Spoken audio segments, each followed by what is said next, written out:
আজকে আমার রেসিপি হলো জলপাইয়ের চাটনি। আমি এটা পোস্ত বাটা দিয়ে করছি।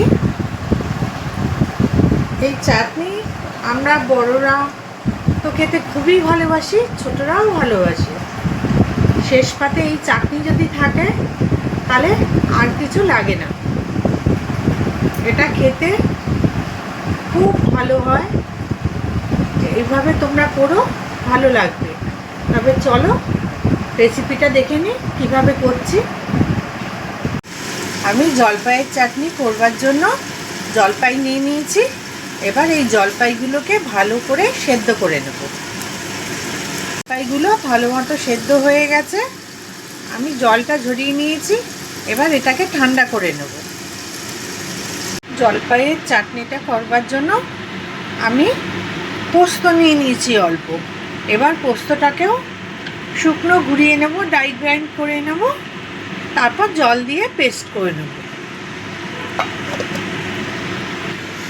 পোস্তটা ড্রাই গ্রাইন্ড করে নিয়েছি। এবার এর মধ্যে জল দিয়ে, পরিমাণ মতো জল দিয়ে একটা পেস্ট তৈরি করে নেব। পোস্তর পেস্টটা আমি করে নিয়েছি, এটাকেও রেখে দেব। আমি ওভেনে একটা কড়াই বসিয়ে দিয়েছি। এবার গ্যাসটা অন করে দিলাম। এদিকে আমি সেদ্ধ হয়ে যাওয়া জলপাইগুলোকে ভালো করে চটকে নিয়েছি। এবার কড়াইটা গরম হয়ে যাওয়া পর্যন্ত অপেক্ষা করি। কড়াইটা গরম হয়ে গেছে। এবার আমি দিয়ে দিচ্ছি পরিমাণ মতো সর্ষের তেল। এই তেলের মধ্যে দিয়ে দিচ্ছি সর্ষে ফোড়ন।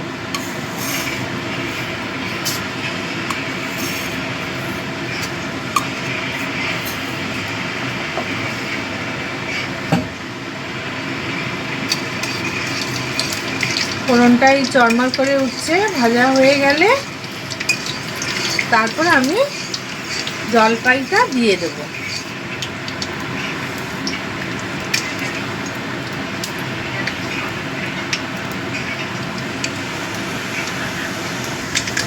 ফোড়নটা চরমার করে উঠেছে, ভালো মতো ফোড়নটা ভাজা হয়ে গেছে। এবার আমি এর মধ্যে এই জলপাইটা দিয়ে দেব।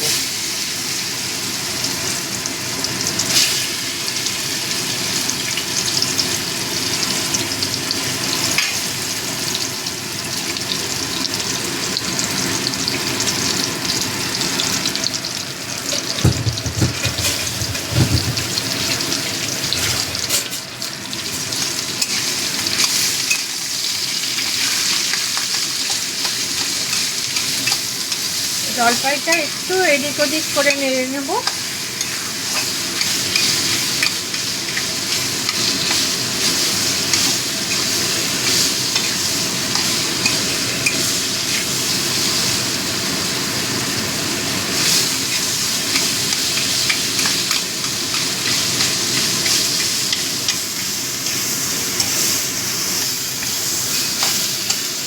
জলপাইটা একটু ভেজে নিয়েছি।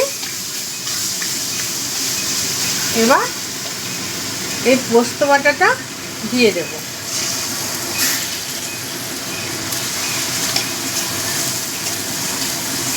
পোস্ত বাটাটা ভালো করে মিশিয়ে দিচ্ছি।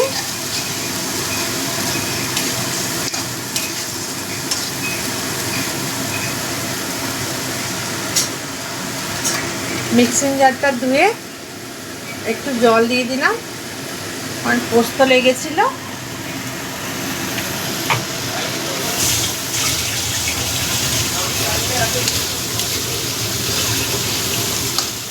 ভালো করে মিশিয়ে দিচ্ছি।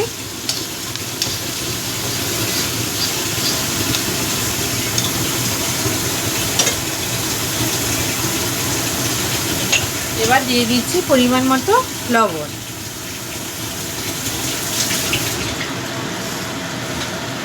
আর পরিমাণ মতো মিষ্টি।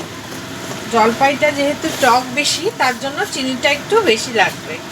অবশ্য অনেকে টক টক খেতে ভালোবাসে, চিনিটা যে যার আন্দাজ মতো বুঝে দেবে। কতটা টক খাবে কতটা মিষ্টি খাবে সেই অনুপাতে হবে। আমাদের একটু মিষ্টি মিষ্টি খায় তো, ওই জন্য চিনিটা একটু বেশি করেই দিচ্ছি।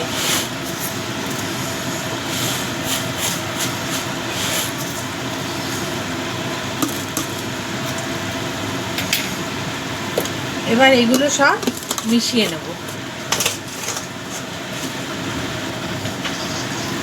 চিনিটাও মিশিয়ে নিচ্ছি।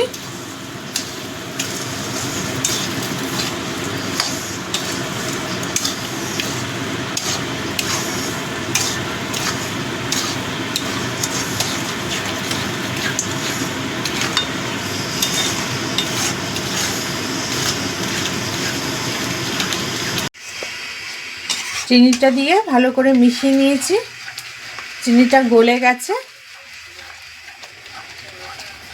এবার আমি দিয়ে দেব পরিমাণ মতো গরম জল। যে যেরকম গ্রেভি রাখবে সে সেই আন্দাজে গরম জলটা দেবে। আর আমি সবসময় গরম জলই দিই তরকারিতে, গরম জল দিলে টেস্টটা ভালো আসে। এ সবই আমার মা, ঠাকুমা, শাশুড়ি মা এদের থেকেই শেখা।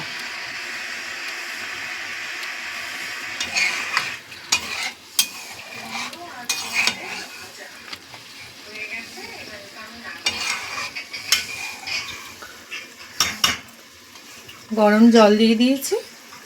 এবার এটাকে কিছুক্ষণ ফুটিয়ে নেব। ফুটতে শুরু করে দিয়েছে। এবার কিছুক্ষণ আমি এটাকে রান্না করে নেব।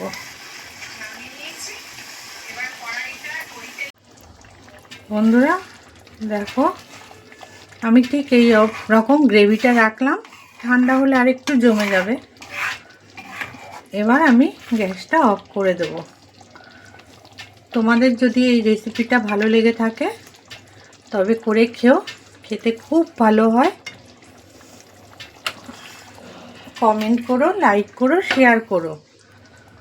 নিজের আত্মীয় স্বজন বন্ধু বান্ধবদের মধ্যে শেয়ার করে দিও। আর আমি যাতে আরও এগিয়ে যেতে পারি তার জন্য সাবস্ক্রাইব কিন্তু অবশ্যই করো বন্ধুরা। আর পাশে থাকা বেল আইকনটি ক্লিক করে দিও, তাতে আমার রেসিপি তোমাদের কাছে খুব সহজেই পৌঁছে যাবে। আজ তাহলে এখানেই রাখছি বন্ধুরা, আবারও দেখা হবে নতুন কোনো রেসিপি নিয়ে।